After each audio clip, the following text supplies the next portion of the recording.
à tous, bonjour à Instagram, bonjour à vous qui nous suivez, bonjour à tous nos auditeurs. Merci de nous rejoindre, nous allons prendre le temps de vous laisser vous connecter, de vous laisser partager la vidéo, parce qu'il n'y a pas de raison pour qu'il n'y ait que toi qui sois béni. Alors ce soir, nous allons débattre et échanger sur... quel est le sujet d'ailleurs? On va parler des émotions, des sentiments. Face à ces émotions, c'est parce que nous vivons dans une génération, dans un temps, où il est important de débattre sur tous les sujets. Nous sommes chrétiens, nous travaillons dans des églises, nous opérons au sein de ministères. Et il faut savoir allier le ministère à la vie quotidienne. Parce que des fois, on a des sujets à l'église, on nous parle des fois de l'onction, on parle de la puissance, on parle de beaucoup de choses, on parle de la vie chrétienne. La vie chrétienne, elle se vit tous les jours en fait. On n'est pas chrétien le dimanche et les jours de culte dans son assemblée. Non, dans la vie de tous les jours, on est tous confrontés à des émotions diverses. Tout ce qui est émotion, c'est je suis en colère, je suis dans la joie, je suis dans la tristesse. Et vous allez comprendre progressivement pourquoi on parle des émotions ce soir, parce que les émotions sont des portes d'entrée aussi spirituellement. Parce qu'il y a des personnes qui ne comprennent pas quand on dit oui, fais attention à la colère parce que c'est des portes d'entrée. Mais pour quelqu'un, qu'est-ce que ça veut dire porte d'entrée? Donc déjà pour toi, quand on te dit que les émotions c'est une porte d'entrée, ça fait quoi comme écho pour toi? Une porte d'entrée pour moi c'est une manière où une personne ou quelque chose peut rentrer, on va dire. Ça peut être une personne, ça veut dire par exemple, je suis avec Yoram, on parle d'un truc, il va me dire un truc qui peut me blesser. Et moi je le porte à cœur. C'est une porte d'entrée. Pour un esprit. Ok. Et quand tu dis pour un esprit, tu parles de quoi? Quand j'ai esprit, ça veut dire, comment dire ça? Même pas esprit, je vais trop loin là. On va rester terre à terre. Pour une mauvaise pensée. Je peux utiliser une mauvaise pensée. Exemple, par exemple, il m'a repris sur une chose, on va dire, sur un truc que j'ai mal fait. Bon, j'ai menti sur un truc, un sujet, tout le monde le sait, et même il me reprend. Et moi, chez moi, je me dis, mais ça enfle, lui, il me parle comme ça, ils sont pour qui et tout. Alors que lui, il a dit en fait de m'enseigner pour pas que je puisse le refaire. Et en faisant ça, en fait, je développe en fait une pensée qui n'a pas le d'être, qui est contraire à ce que lui voulait m'emmener en fait. ok. Pour moi, lorsqu'on dit que c'est une porte d'accès, c'est un moyen par lequel le diable également peut s'introduire, comme tu as pu le dire, un esprit ou autre chose, peut s'introduire dans ta vie en fait, tu vois. Par exemple, la nervosité, c'est une porte d'accès clairement dans lequel le diable peut se manifester ou entrer en fait dans ta vie. Parfois, il faut apprendre à gérer ses émotions parce que quand on est conduit par nos émotions, on peut faire de mauvaises choses. Donc voilà pourquoi il faut faire attention à ça.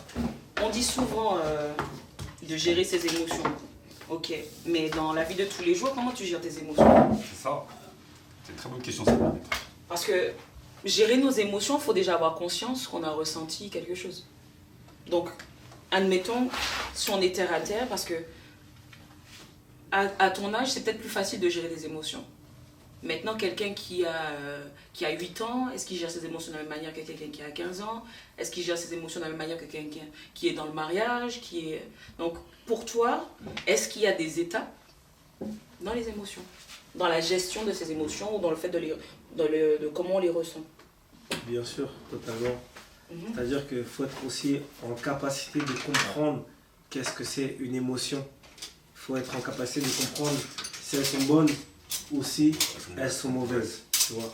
À un certain âge, par exemple, un enfant, lorsqu'il s'énerve, il sait jusqu'où il peut s'énerver. Par exemple, quand tu es petit, tu t'énerves d'une certaine manière quand tu es chez toi.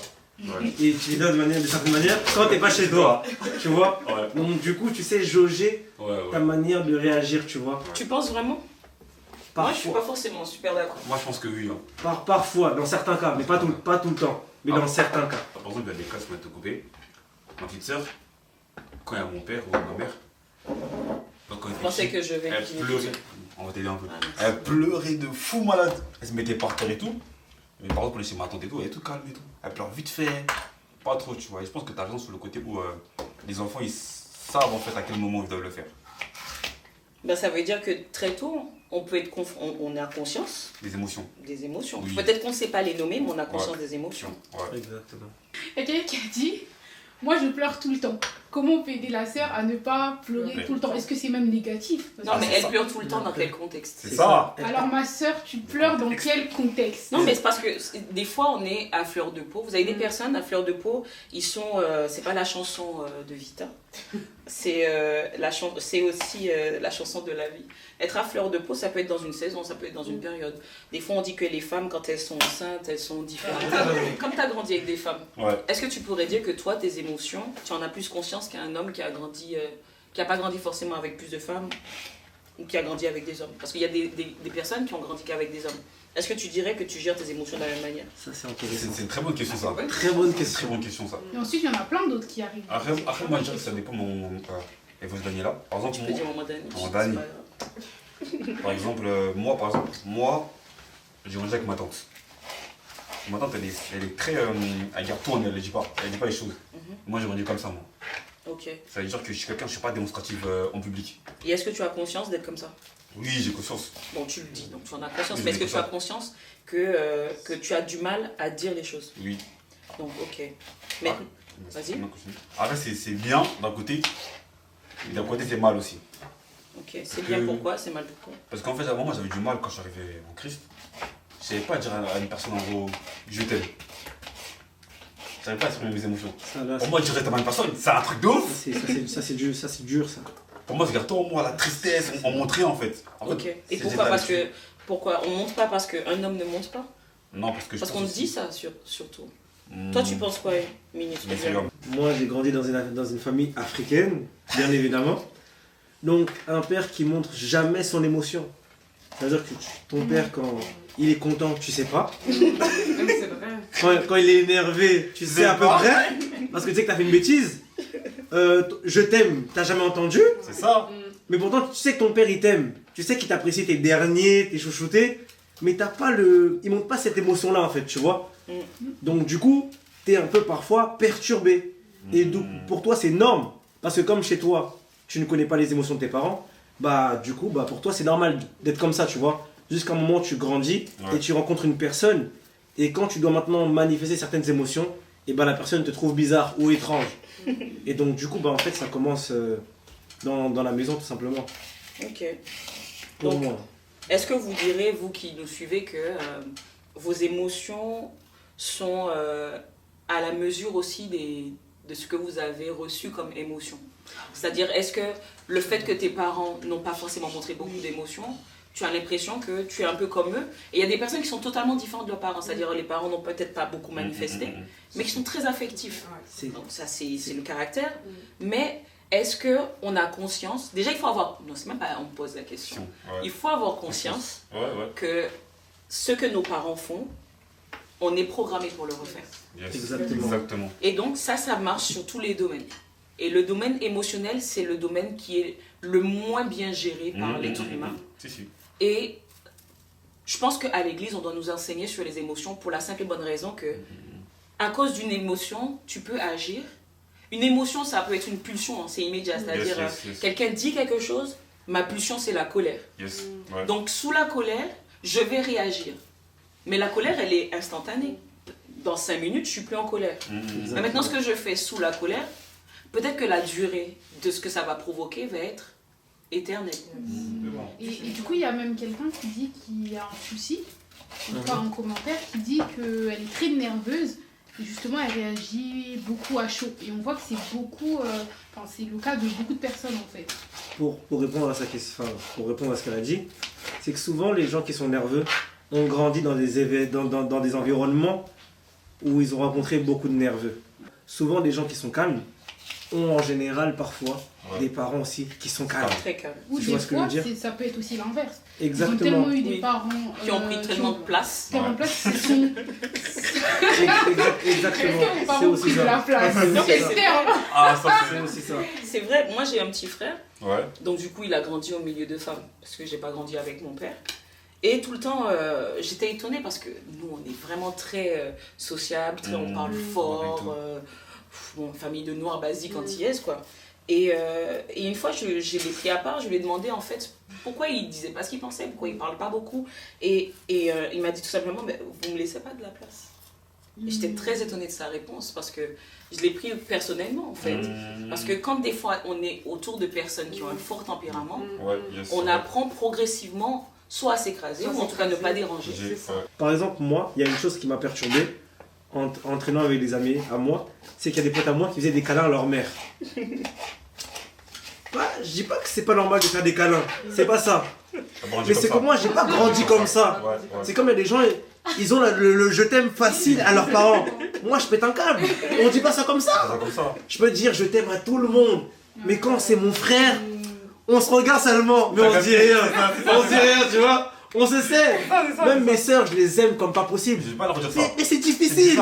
Ça veut dire que j'ai trouvé des circuits, hein. Ça veut dire que maintenant, dès que je vois mes neveux, ah mon neveu, je t'aime. Ma nièce, je t'aime. Mais pour dire je t'aime à ma sœur, c'est difficile. Parce qu'on n'a pas grandi comme ça. Vous voyez? Donc à un certain âge. Est-ce que tu penses que tu vas rester tout le temps à dire je t'aime à tes neveux et que tu vas pas un petit peu aussi briser cette non, parce que je les ai vus grandir, c'est mes neveux, c'est comme mes fils.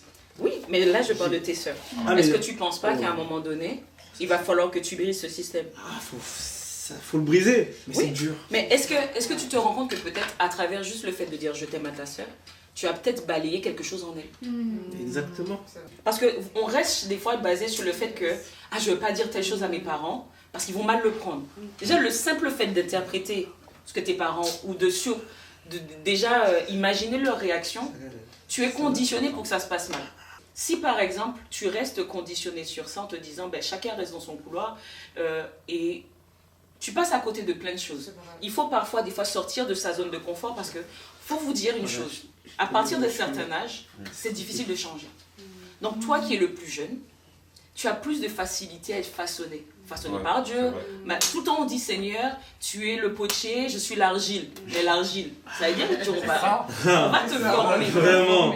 Mais je veux être là, Seigneur, tu es le potier, je suis l'argile, mais l'argile ne veut pas aller briser ce système qui a été mis en place. Parce que nos parents ne savent pas dire je t'aime parce que souvent ils n'ont pas entendu je t'aime. Donc si on ne brise pas le cycle, on continue à être des handicapés sentimentaux. C'est vrai. Et puis après, qu'est-ce qu'on fait? On va chercher à combler ces sentiments dans des relations amoureuses. Et c'est souvent là où maintenant le sujet devient intéressant. Les relations. Parce que c'est là maintenant les problèmes.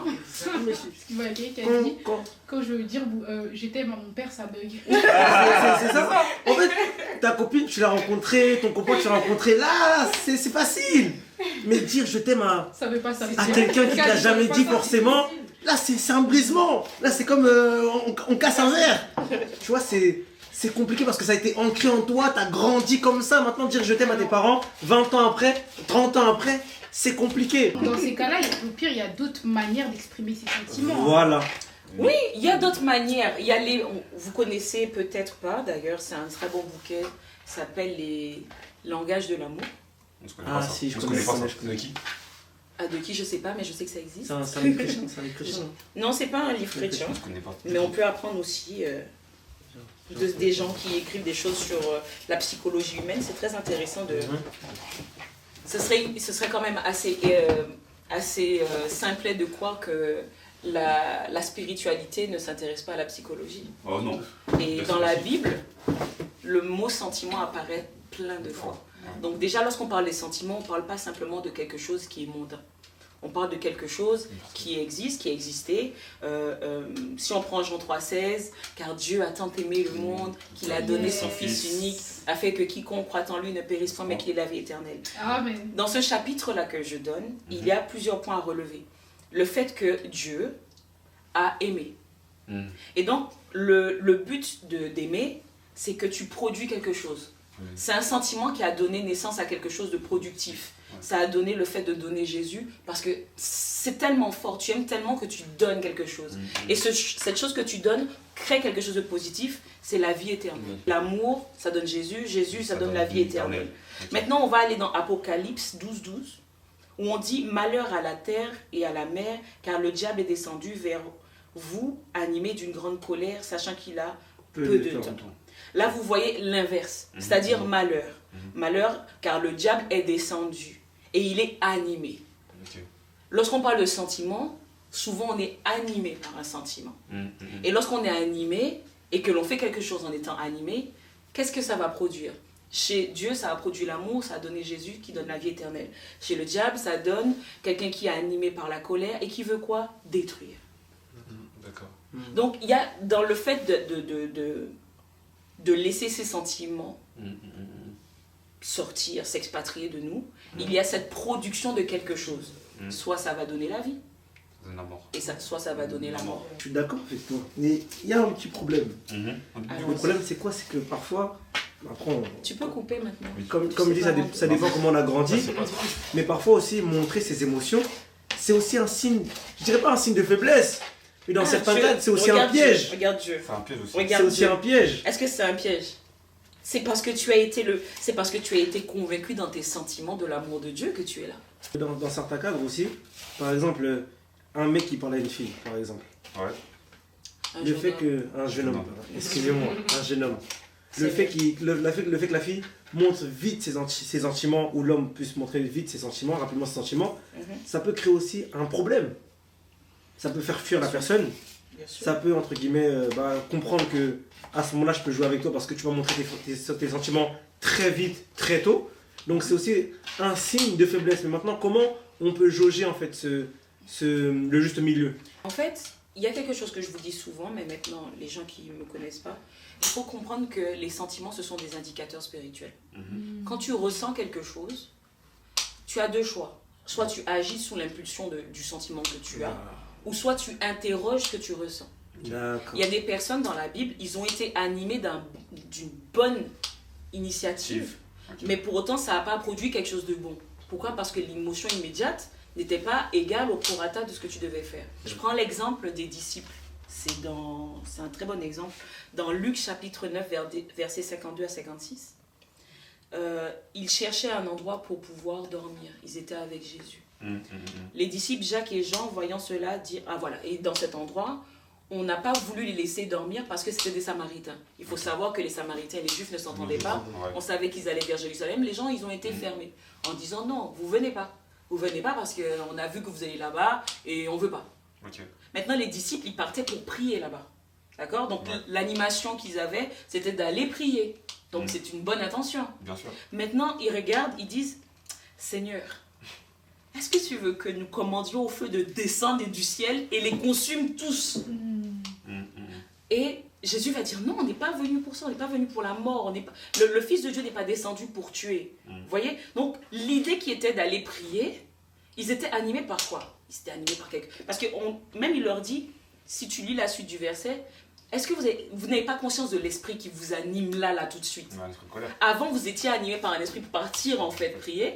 Mais maintenant, vous êtes animé par autre chose, par la colère, par rapport à la réaction des gens. C'est-à-dire que même en étant un très bon chrétien, même en étant quelqu'un qui spirituellement est élevé, même en étant quelqu'un de fort, tu seras toujours confronté au fait que tes émotions, tu devras les gérer.